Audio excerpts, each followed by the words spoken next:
In the world today, there is a great variety of teachings being presented as Buddhism, Buddhist teachings, what the Buddha taught.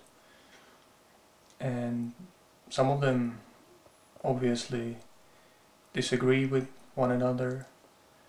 There are different teachers who may be charismatic and have lots of followers, all kinds of Buddhist movements, schools and so on. So people will naturally feel rather confused when they see this great variety of teachings and all the differences, how they disagree with one another. And people will ask themselves, well, what is then the real teaching of the Buddha?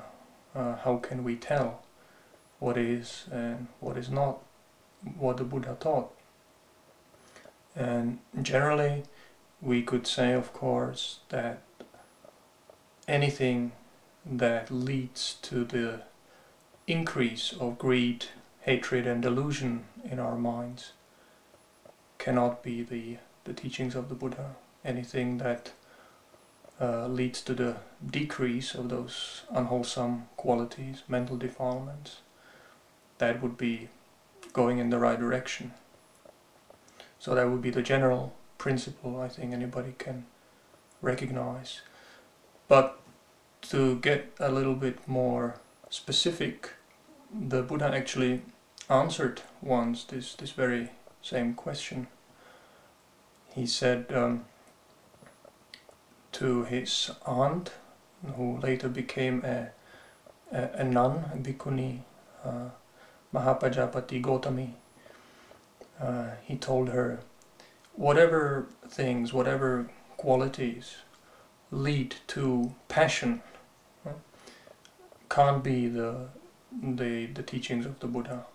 That's how you can tell if something leads to the increase of passion and leads away from dispassion. That can't be the teachings of the Buddha, can't be the Dhamma Vinaya. That means the teaching and the discipline.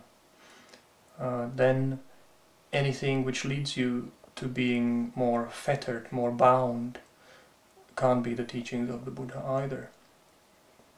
Anything that leads to accumulating more and more things, more attachments, rather than giving up, letting go, that can't be the Dhamma Vinaya.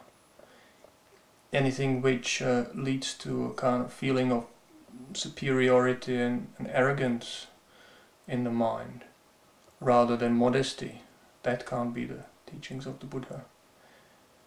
Anything which leads to greater entanglement and being bound up, rather than a certain sense of aloofness and stepping back, that can't be the teachings of the Buddha either. Anything which makes you more lazy and idle, rather than energetic and committed to the practice, can't be the teachings of the Buddha. And being more burdensome, more demanding in terms of one's lifestyle, like specifically for monks and nuns. If anybody who is a monk or a nun has a lot of demands, makes a lot of requests from the lay people, again that's a sign this is not going in the direction of the Buddha's teachings. But the opposites of those qualities, anything that leads to dispassion, being unfettered, unbound, letting go of things, not accumulating, being modest, humble, being content,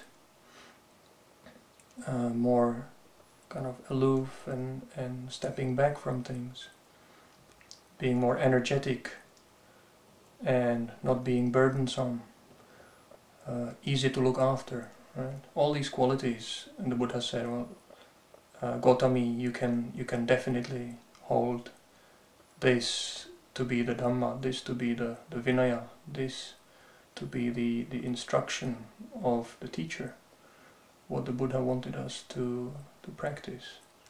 So that's a kind of more practical and specific way of being able to distinguish, what kind of teaching, what kind of practice do we want to follow. Is this that is being presented as Buddhism, is this really what the Buddha wanted us to practice?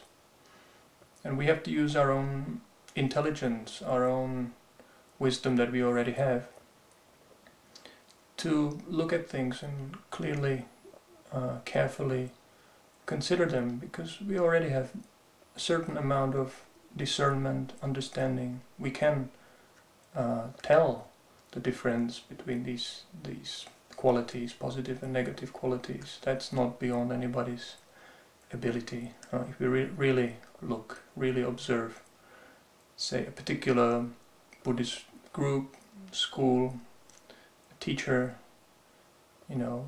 when we follow what they say, does that increase our sense of superiority, arrogance?